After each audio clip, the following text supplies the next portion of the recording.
आभार प्रकट करता हूँ। आज विशेष दिन है भारत के इतिहास के लिए।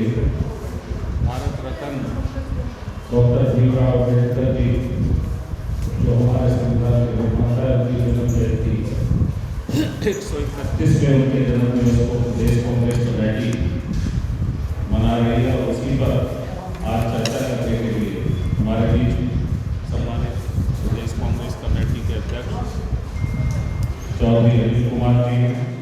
हमारे बीच पूर्व सांसद डॉक्टर उदित राय जी, जो AICC के डिपार्टमेंट में चेयरमैन हैं, आप भी बता रहे हैं। हमारे बीच पूर्व केंद्रीय मंत्री, गृह मंत्री और पूर्व सांसद कृष्णा जी हैं। हमारे बीच दिल्ली विधानसभा के कई बार सदस्य रहे और बहुत ही दलितों के प्रिय नेता जी हैं। डॉक्टर SP सिंह जी हैं, जो विधानसभा का चुनाव लड़े हैं। श्री राम जी हैं, जो हमारे SC/ST सेल के देश के पहले चेयरमैन हैं। ये मंच का मैंने आपसे परिचय कराया। अब मैं अनुरोध करूँगा प्रदेश कांग्रेस कमेटी के सम्मानित अध्यक्ष अनिल कुमार जी से कि आज की प्रेस वार्ता को शुरू। नमस्कार साथियों, धन्यवाद अनिल जी। आज बाबा साहब की जयंती है, 131वीं उनकी जयंती पे हम बाबा साहब को नमन कर रहे हैं, उनको याद कर रहे हैं। और बाबा साहब के वो कथन, शिक्षित बनो, संघर्ष करो, संगठित रहो, का ये जो संदेश था, मुझे लगता है आज जिस तरह से देश चल रहा है, जिस तरह से सरकारें चल रही हैं, उनको कहीं ना कहीं बाबा साहब के इस कथन को जो प्रेरणा देता है देश को आगे बढ़ाने के लिए, जो संदेश था कि देश के हर वर्ग के हर बच्चे को शिक्षा देना और जो उसका योगदान देश में रहेगा, उसको लेकर के जो उन्होंने संदेश दिया था, आज उसको कहीं ना कहीं दरकिनारा किया जा रहा है। और सरकारें जिस तरह से आगे बढ़ रही हैं, तो कई तरह के प्रश्न हैं जो सरकारों से लाजमी हैं आज बाबा साहब की जयंती पर उनसे प्रश्न पूछना, बल्कि उनके द्वारा निर्मित कहूँ, बाबा साहब के द्वारा रचित कहूँ, इस देश की आत्मा कहूँ, इस देश का जो संविधान है, जिस पे देश निरंतर आगे बढ़ रहा था, आज उस न केवल संविधान को बल्कि लोकतंत्र को भी आज खतरे में डाला जा रहा है। तमाम ऐसी देश के अंदर सूचनाएं, देश की खबरें ये प्रमाणित करती है कि कहीं ना कहीं तानाशाही रवैये के साथ ही सरकारें काम कर रही हैं। जहाँ केंद्र की सरकार, वहीं पर दिल्ली सरकार पे भी मैं कहना चाहता हूँ, मात्र बाबा साहब की तस्वीर को या बाबा साहब के नाम को आगे रख कर के एक समुदाय को भ्रमित करने की कोशिश की जा रही है, जैसे पूर्व में और कई इस तरह के संगठन करते आए हैं। और ये बात मैं केवल इसलिए नहीं कर रहा हूँ कि आज बाबा साहब की जयंती है, लेकिन बड़ा आवश्यक हो जाता है इस समय उन बातों को आपके समक्ष रखना, दिल्ली की जनता के समक्ष रखना, जो शायद पूर्व में इन्हीं सरकारों ने और इन्हीं दलों ने जो आज सत्ता में काबिज हैं, चाहे वो केंद्र में या दिल्ली में, जो इन्होंने अपने चुनावी समय या सरकार बनाने से पहले एक विशेष वर्ग को या देश के उन गरीब वर्ग को ये उम्मीद जताई थी कि हम सत्ता में आएंगे तो इस तरह के हम कार्य करेंगे, योजनाएं बनाएंगे। लेकिन अफसोस आज उन योजनाओं से परे कार्य किए जा रहे हैं। मात्र पुष्प चढ़ाने से या किसी संस्था का नाम रख देने से मुझे नहीं लगता कि बाबा साहब का जो कथन था, जो बाबा साहब का संदेश था, उसको कहीं पूरा करने की कोशिश सरकारों के द्वारा की जा रही है। यदि ऐसा नहीं होता तो साथियों, मैं क्षमा के साथ कि देश के अंदर जहां आज धर्म के नाम पर उन्माद किया जा रहा है, ऐसा ही एक मसला था जहां आज के समय में सरकारें चूकती नहीं हैं, खासतौर से धर्म से जुड़े संबंधित कोई घटना को भुनाने में। एक ऐसा ही आस्था का इशू था जो खासतौर से दलित वर्ग का सीधे तौर पर जिस संस्था से, जिस मंदिर से लगाव था, वो बाबा रविदास जी मंदिर का मैं जिक्र करना चाहता हूँ। इसी दिल्ली के अंदर एक ऐसे मंदिर को तोड़ा गया, सरकारों के द्वारा तोड़ा गया, जब भाजपा और अरविंद केजरीवाल की सरकार है। लेकिन शांतिप्रिय लोगों ने अपने बाबा रविदास जी के मंदिर की आस्था का हवाला देते हुए सरकारों से गुजारिश की, कोर्ट में गए और कोर्ट में जाके जीत हासिल की, निर्णय लिया। लेकिन अफसोस आज तक इनके उत्थान के लिए इस मंदिर की, जिसमें सीधे तौर पर भावनाओं का इशू है, संबंध है, वहाँ आज तक उस पर ये सरकार निर्णय नहीं ले पाई है। दूसरा, मेरे साथ में आदरणीय डॉक्टर उदित राज जी हैं, हमारे चेयरमैन हैं, पूरे देश के अंदर जो AICC का संगठन है जो काम करता है बेरोजगार लोगों पे, जो असंगठित कामगार संगठन है, उसके चेयरमैन भी हैं, सांसद भी हैं, वो भी एक दो बात रखेंगे। साथ ही साथ हमारे बीच में कृष्णा तीरथ जी भी हैं जो पूर्व सांसद हैं, दिल्ली में मंत्री रही, कई ऐसी कल्याणकारी योजनाएं उनके समय में बनी जब शीला जी की सरकार यहाँ थी, वो भी कुछ बिंदुओं पर बात करेंगे। लेकिन एक जो मुझे सरकार से उम्मीद थी, खास तौर से अरविंद केजरीवाल जी से, आज मैंने एक ऐड देखा जिसमें लिखा है कि स्पेशल स्कूल का नाम बाबा साहब के नाम से रखेंगे। बाबा साहब का नाम हर स्कूल से जुड़ा हुआ है साथियों। हम और आप सब लोग जब स्कूल और कक्षा में जाते थे तो बाबा साहब की तस्वीर दीवारों पे लगी नज़र आती थी, और बाबा साहब की उस तस्वीर से प्रेरणा मिलती थी, शिक्षा की प्रेरणा मिलती थी कि एक ऐसे व्यक्ति ने संघर्ष करके अपने जीवन के अंदर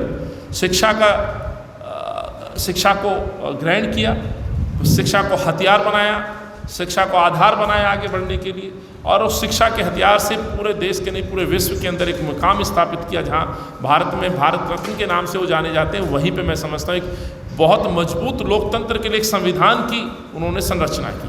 तो ऐसे बाबा साहब को केवल एक मात्र स्कूल में बांध देना और एक समुदाय को गुमराह करना मैं समझता हूँ उचित नहीं है। इसीलिए आज हमने ये उम्मीद रखी थी, और दिल्ली के खासतौर से जो दलित वर्ग है, अरविंद केजरीवाल से जो एक मांग लगातार उठ रही थी कि दिल्ली के अंदर अनुसूचित जाति जनजाति आयोग बनना चाहिए था, तो आज के दिन दिल्ली सरकार से, अरविंद केजरीवाल से इन गरीब लोगों को, खासतौर से पिछड़ा और दलित वर्ग को ये उम्मीद थी कि आज एक आयोग की घोषणा दिल्ली सरकार के द्वारा की जानी चाहिए थी। आज ऐसा नहीं हुआ, जबकि ये जो प्रॉमिस था, जो वादा था अरविंद केजरीवाल का खुद अपने मैनिफेस्टो में एक बार नहीं 3 मरतबा किया गया था। दिल्ली के अंदर 2006 में सफाई कर्मचारी आयोग कांग्रेस ने गठित किया था, और इसी पे आज तक कर्मचारियों की जो लड़ाई, जो संघर्ष है, वो कर्मचारी आयोग के माध्यम से कर्मचारी लड़ भी रहे हैं। लेकिन दिल्ली के अंदर जो आज घोषणा की जानी थी वो नहीं हुई। इस अफसोस के साथ मैं ये कहना चाहता हूँ कि अरविंद केजरीवाल को दलित और अनुसूचित जनजाति आयोग बनाने की जो मांग है उसको पूरा किया जाना चाहिए था, जो कि आज हुआ नहीं। तो मैं अगली कड़ी में आदरणीय डॉक्टर उदित राज जी को आमंत्रित करूंगा कि वो भी आज, क्योंकि आज एक विशेष दिन है और बाबा साहब को याद करते हुए हम तमाम उन अधिकार और जो वंचित वर्ग है, उन वर्ग के लिए कुछ ऐसे सवाल हैं सरकारों से, जिस तरह से मैंने बात रखी है वही बात लेकर के डॉक्टर उदित राज जी आपके बीच उपस्थित होंगे कुछ प्रश्नों के साथ। उम्मीद करता हूं कि सरकार उनके जवाब देगी। डॉक्टर उदित राज जी। धन्यवाद अध्यक्ष। मैं 1 मिनट में अपनी बात 1.5 मिनट में खत्म कर दूँ। अरविंद केजरीवाल का करियर कहाँ से शुरू होता है? 2008 में इन्होंने इक्वलिटी फोरम एक संस्था को फ्लोट किया था, जिसका मकसद था आरक्षण विरोध करना। और 2013-14 में झाड़ू चुनाव चिन्ह लेकर के इन्होंने भावुक बना के वोट लूटा, लेकिन बदले में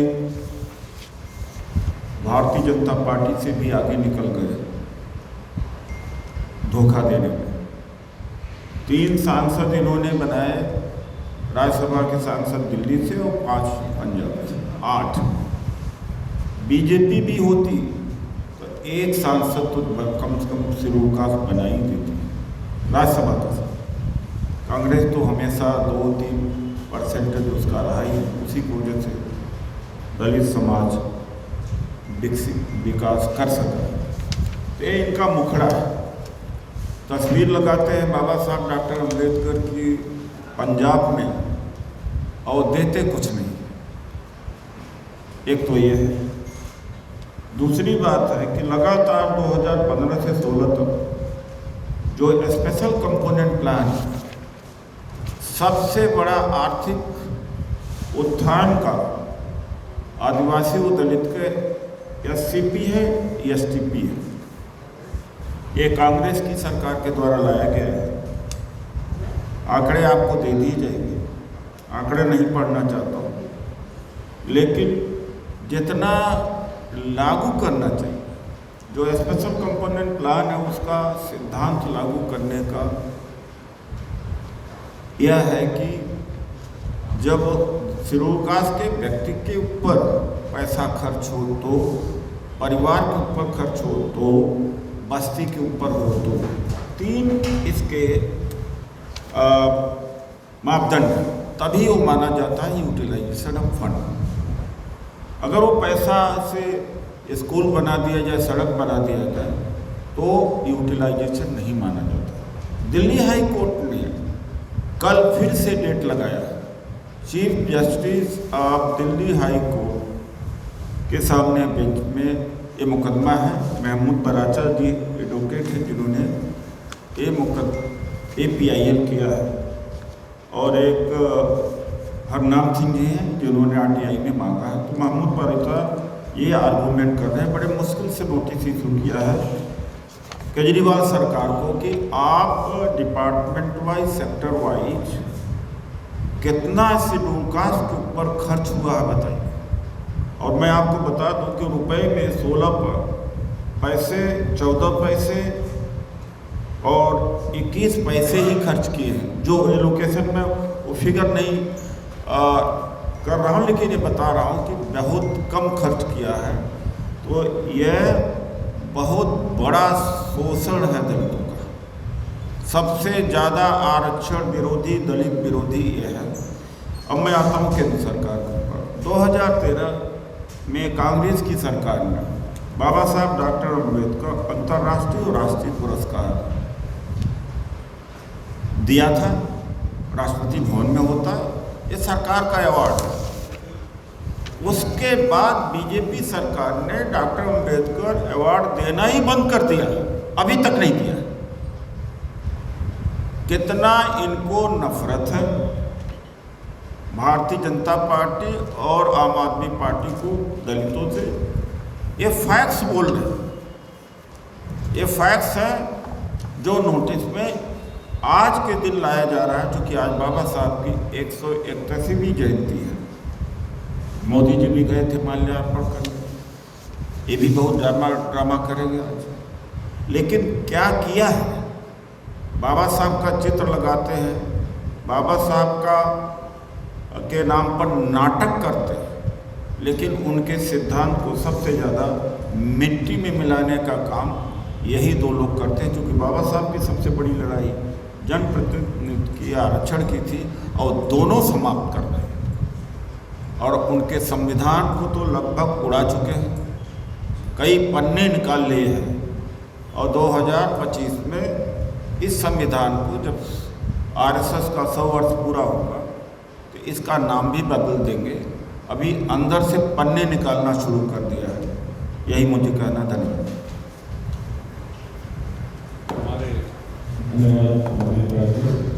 हमारे भारत सरकार में पूर्व केंद्रीय मंत्री नहीं और दिल्ली सरकार में भी मंत्री नहीं, आदरणीय मैं कृष्णा तिवारी से मैं अनुरोध करूँगा कि वो अपनी बात।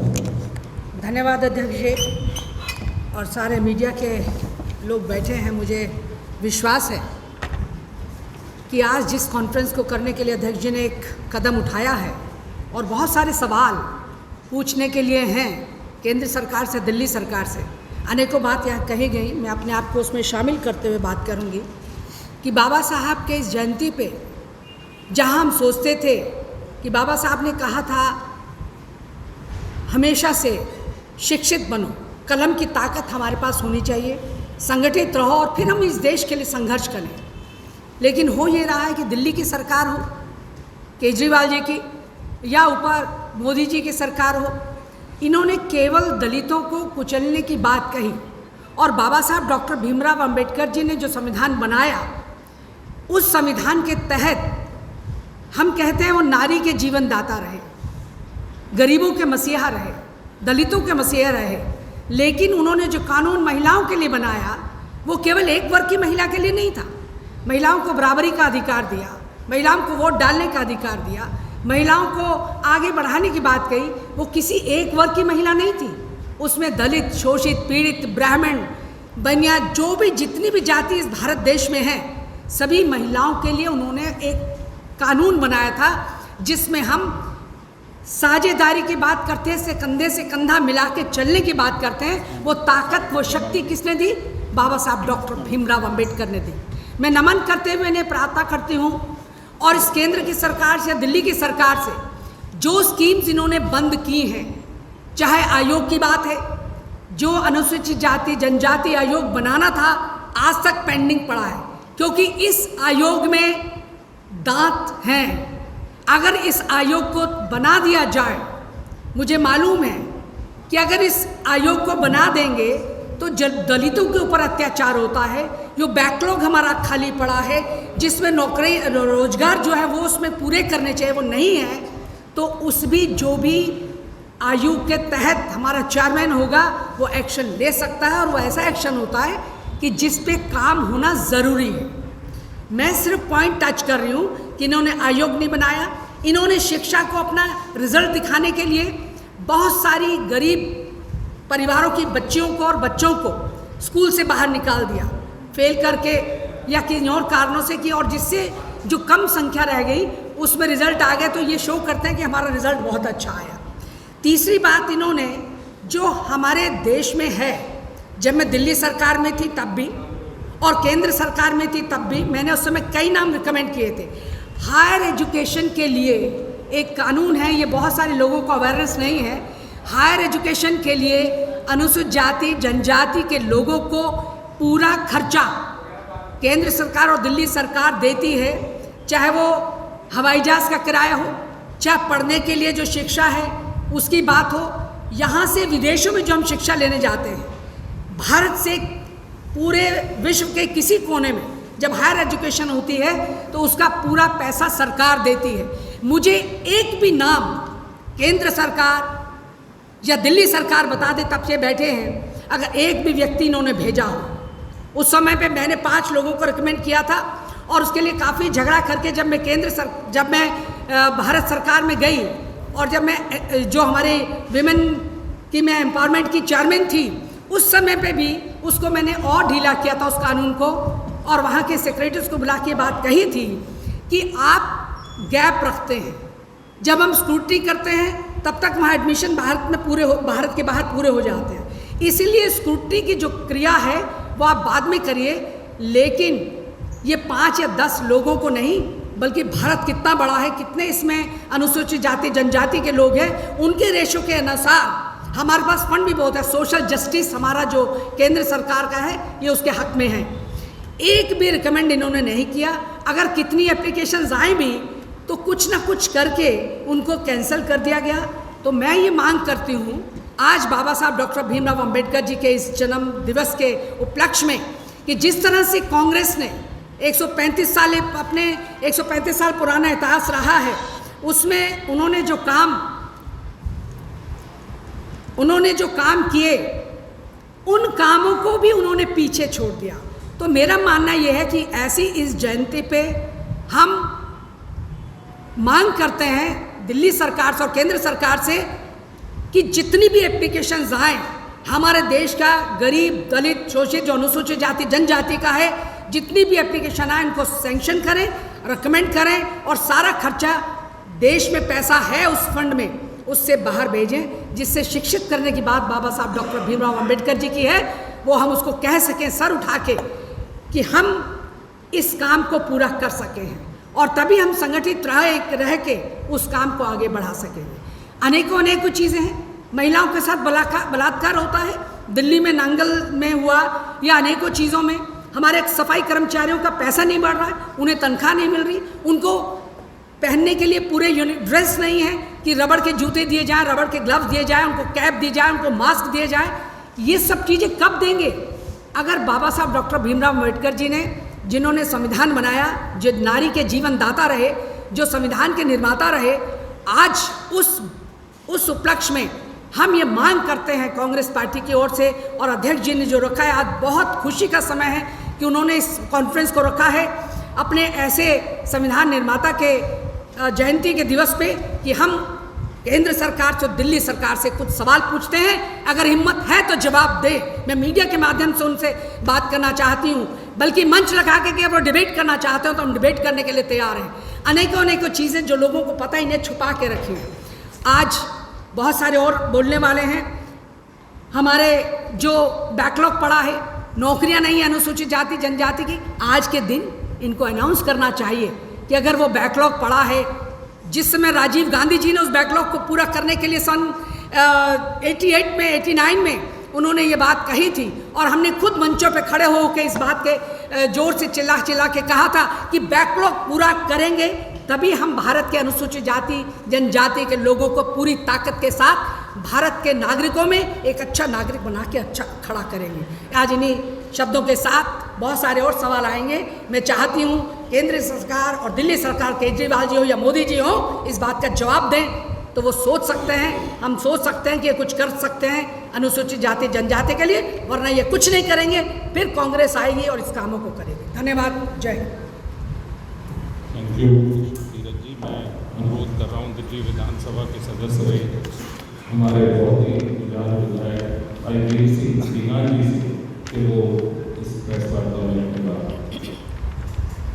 अध्यक्ष जी, पहले तो मैं आपका बहुत बहुत हृदय से आभार करता हूँ कि आपने आज डॉक्टर बी आर अम्बेडकर की जयंती पर जो दलितों से वायदे किए गए, दलितों के लिए व्यवस्थाएं संविधान में हुई, उसके विपरीत जो आज कार्य हो रहा है, उस पर आपने कुछ सवाल भारत सरकार से, दिल्ली सरकार से उठाए, इसलिए मैं बहुत बहुत धन्यवाद करता हूँ।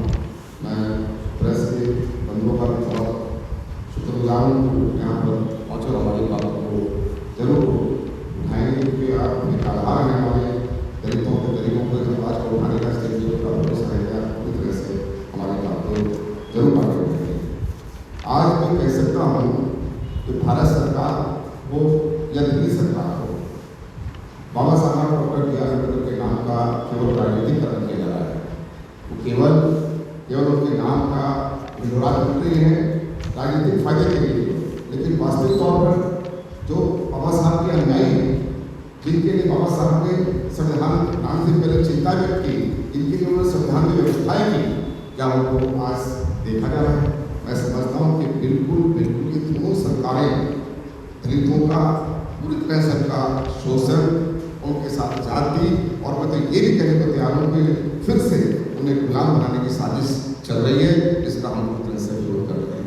मुझे बड़े अफसोस के साथ कहना पड़ता है कि माननीय दिल्ली उच्च न्यायालय ने कई बार ये सरकार को आगाह किया कि इनकी तत्काल उस 7 तारीख से पहले मिलनी चाहिए, लेकिन अफसोस की बात माननीय न्यायालय के आदेश के बावजूद भी आज तक उनके समय पर वेतन नहीं देना, उनको संविधान में जो व्यवस्था है कि 240 दिन जिस कर्मचारी के नियमित उसकी हाजिरी हो जाए लगातार, उसको नियमित करना चाहिए। लेकिन अफसोस की बात कि 20-20, 25-25 साल से हमारे लोग टेम्परेरी तौर पर काम कर रहे हैं। ये सरकारें कहाँ नहीं बाबा साहब के सिद्धांतों, ये कहाँ बाबा साहब के न्याय को चिंतन कर रही है, कहाँ कोई उठाने की बात कर रही है। केवल बाबा साहब के चित्र पर पुष्पांजलि करके एकीशील करना चाहती है, अपना नाम करना चाहती है, दलितों को आकर्षित करना चाहती है, और कुछ नहीं इनके पास में है। मैं कहना चाहता हूँ कि संविधान में 240 दिन के प्रावधान है, वो हमारे कर्मचारियों को जो दलित समाज के हैं उनको 20 से 25 साल तक टेम्परेरी क्यों रखा जा रहा है?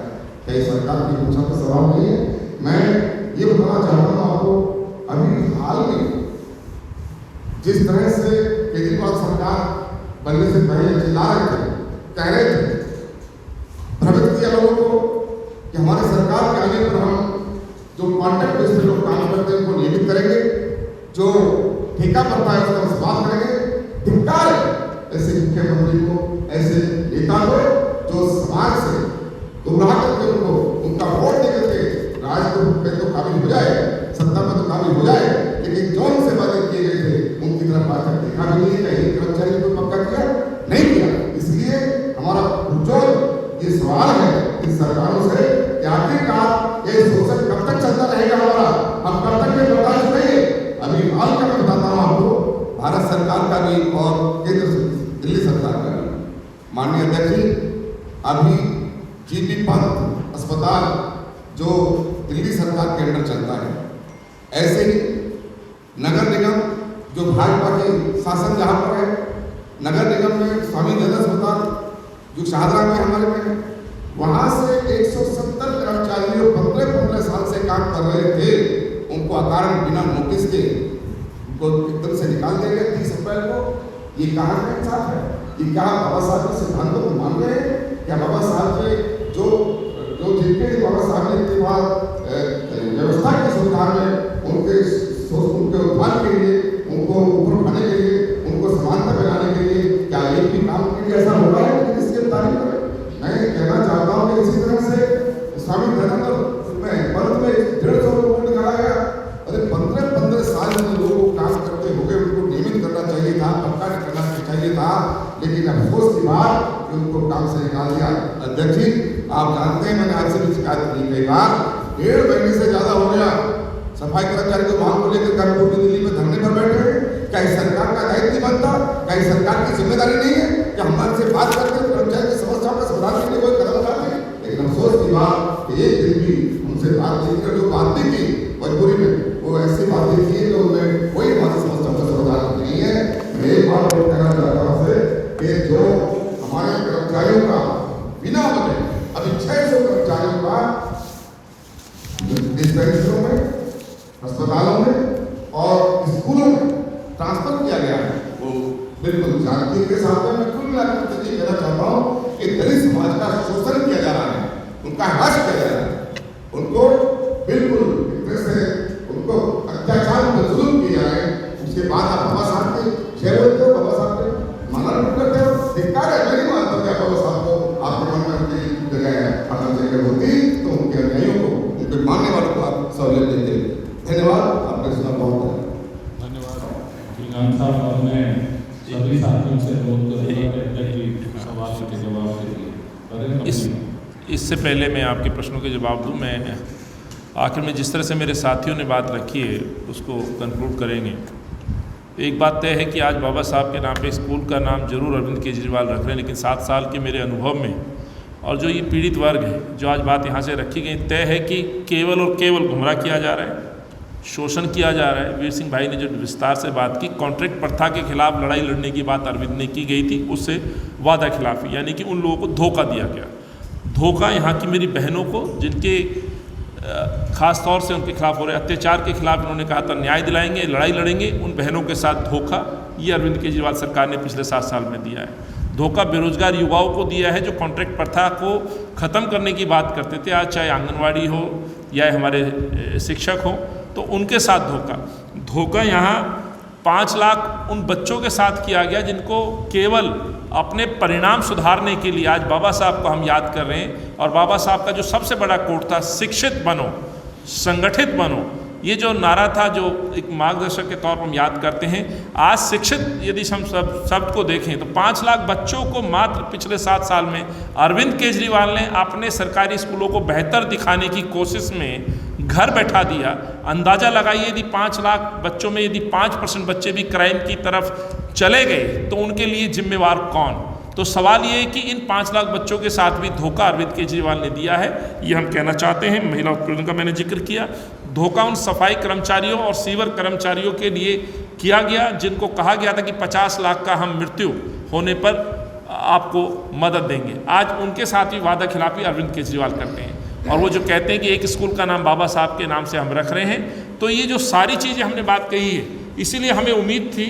मैं अंत में ये बात कहते हुए ख़त्म कर रहा हूँ कि अनुसूचित जनजाति आयोग यदि बना दिया जाता तो मैं समझता हूँ जिन लोगों के साथ जो धोखा हुआ है, जो बात कृष्णा तीरथ जी ने कही, जो बात आदरणीय डॉक्टर उदित राज जी ने कही, मैं समझता हूँ ये न्याय के लिए इस आयोग के पास जा सकते थे और आयोग उनकी वो लड़ाई लड़ सकता था। तो आज आवश्यक था कि अरविंद केजरीवाल इस आयोग की घोषणा करते। तो यहाँ पे भी अरविंद केजरीवाल ने धोखा दिल्ली की जनता को दिया है, दिल्ली के गरीब वर्ग को दिया है, दलित वर्ग को दिया है, पिछड़े वर्ग को धोखा दिया है, जिसके लिए आज हम यहाँ बैठे हैं। तो दिखावा बंद कर अरविंद केजरीवाल से कहना चाहते हैं, काम करना चाहिए जो वादे अपने मैनिफेस्टो में किए थे। संविधान की रक्षा करते हुए आप उस पर आगे बढ़ना चाहिए था, लेकिन आपने ऐसा नहीं किया। यही बात लेकर के आज हम आपके बीच उपस्थित हुए थे। किसी साथी का कोई प्रश्न होगा तो हम कोशिश करेंगे उस प्रश्न का जवाब देने की। धन्यवाद। चलिए, थैंक यू। धन्यवाद आपको।